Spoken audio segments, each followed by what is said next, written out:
The C-SPAN networks bring you long-form public affairs programming from the nation's capital and are a public service of your television provider. C-SPAN, created by cable.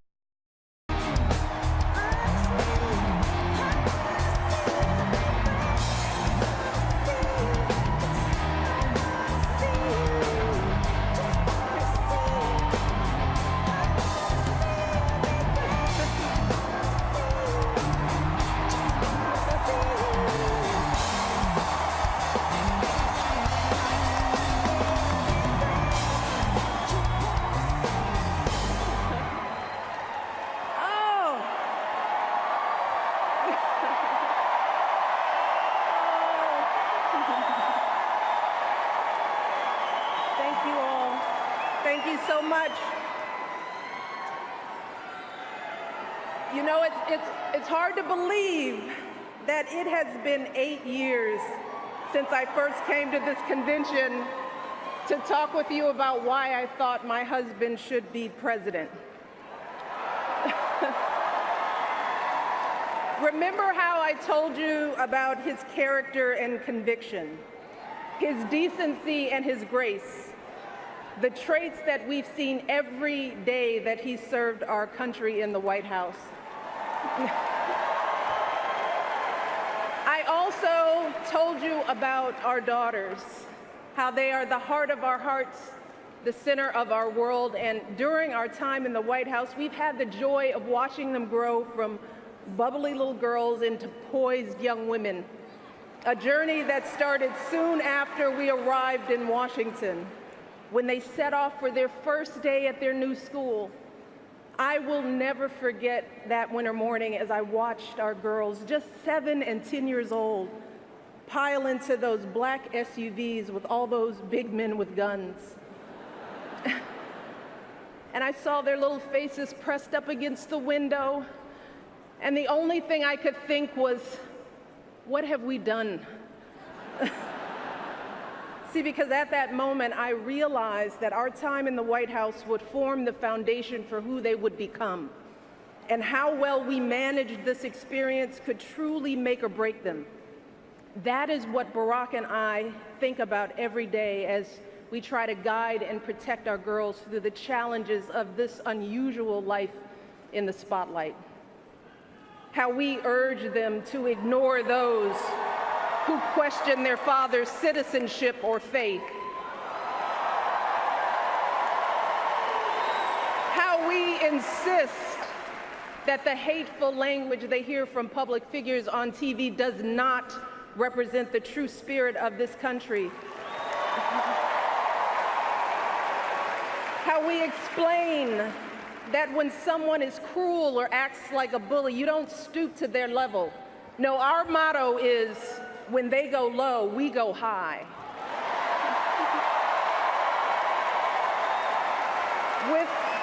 With every word we utter, with every action we take, we know our kids are watching us. We as parents are their most important role models. And let me tell you, Barack and I take that same approach to our jobs as President and First Lady, because we know that our words and actions matter, not just to our girls, but to children across this country.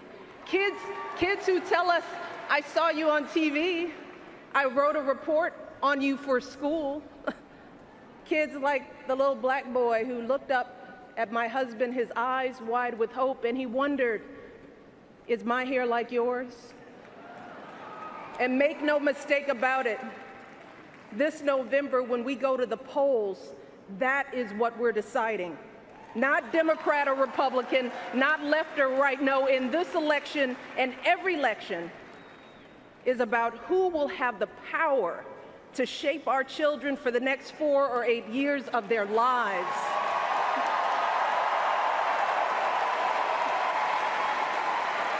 And I am here tonight because in this election, there is only one person who I trust with that responsibility. Only one person who I believe is truly qualified to be President of the United States, and that is our friend Hillary Clinton.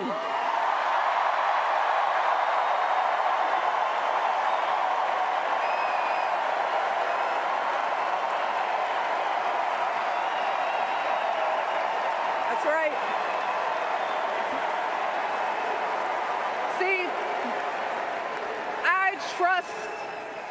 I trust Hillary to lead this country because I've seen her lifelong devotion to our nation's children. Not just her own daughter, who she has raised to perfection, but every child who needs a champion. Kids who take the long way to school to avoid the gangs. Kids who wonder how they'll ever afford college. Kids whose parents don't speak a word of English but dream of a better life. Kids who look to us to determine who and what they can be. You see, Hillary has spent decades doing the relentless, thankless work to actually make a difference in their lives. Advocating for kids with disabilities as a young lawyer, fighting for children's health care as First Lady, and for quality child care in the Senate. And when she didn't win the nomination 8 years ago, she didn't get angry or disillusioned.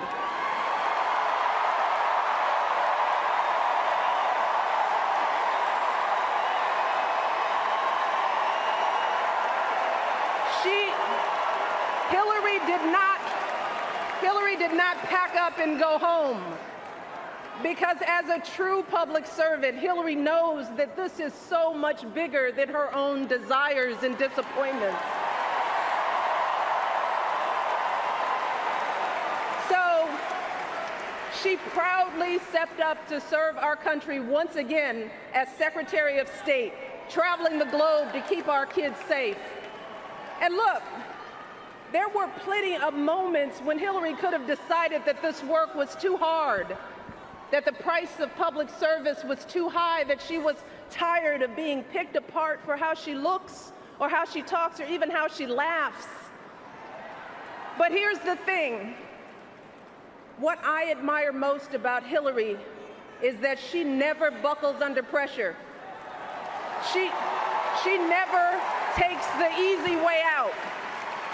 And Hillary Clinton has never quit on anything in her life.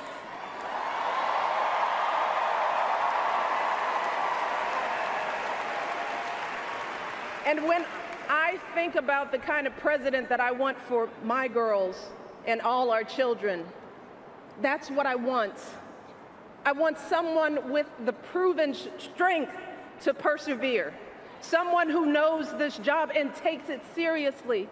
Someone who understands that the issues a president faces are not black and white and cannot be boiled down to 140 characters. Look, because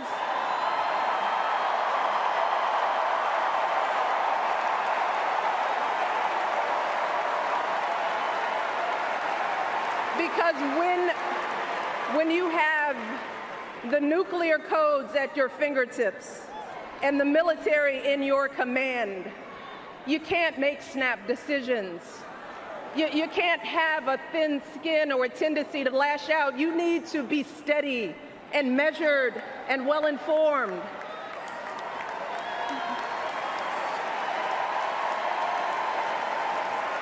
I want a president with a record of public service, someone whose life's work shows our children that we don't chase fame and fortune for ourselves. We fight to give everyone a chance to succeed.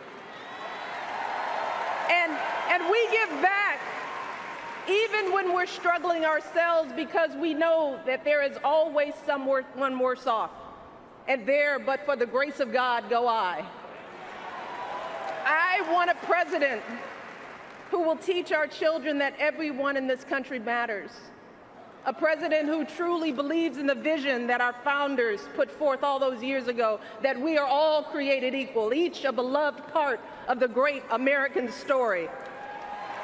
And when crisis hits, we don't turn against each other. No, we listen to each other. We lean on each other, because we are always stronger together.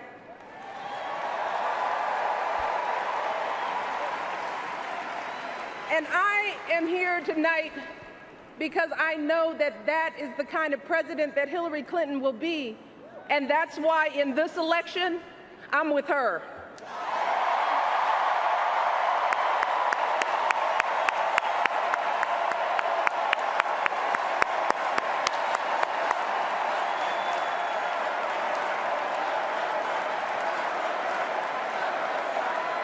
You see, Hillary understands that the president is about one thing and one thing only. It's about leaving something better for our kids. That's how we've always moved this country forward, by all of us coming together on behalf of our children. Folks who volunteer to coach that team, to teach that Sunday school class, because they know it takes a village. Heroes of every color and creed who wear the uniform and risk their lives to keep passing down those blessings of liberty. Police officers and protesters in Dallas who all desperately want to keep our children safe. People who lined up in Orlando to donate blood because it could have been their son, their daughter in that club.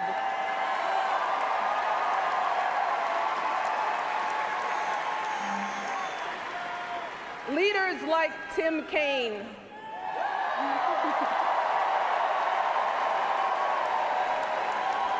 who show our kids what decency and devotion look like.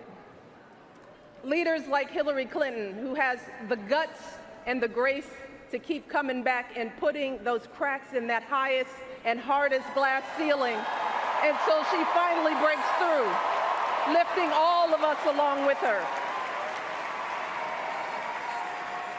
That is the story of this country, the story that has brought me to this stage tonight, the story of generations of people who felt the lash of bondage, the shame of servitude, the sting of segregation, but who kept on striving and hoping and doing what needed to be done so that today I wake up every morning in a house that was built by slaves.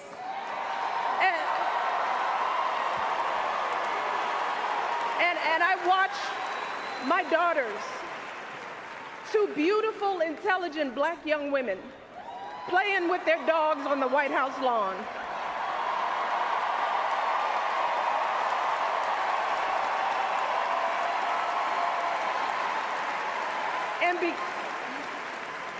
And because of Hillary Clinton, my daughters and all our sons and daughters now take for granted that a woman can be president of the United States.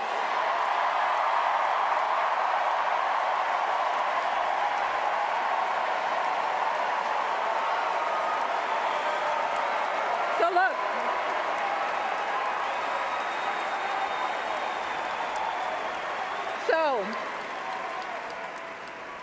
don't let anyone ever tell you that this country isn't great, that somehow we need to make it great again, because this right now is the greatest country on earth.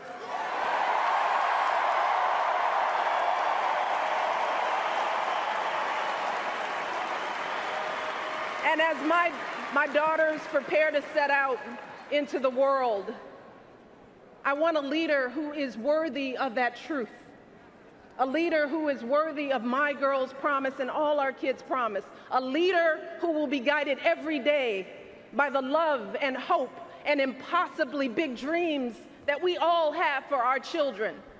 So in this election, we cannot sit back and hope that everything works out for the best.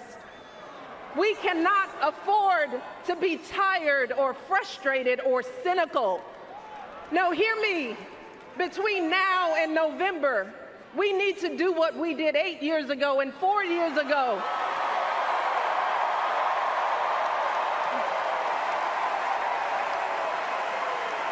We need to knock on every door. We need to get out every vote. We need to pour every last ounce of our passion and our strength and our love for this country into electing Hillary Clinton as President of the United States of America. So let's get to work. Thank you all, and God bless.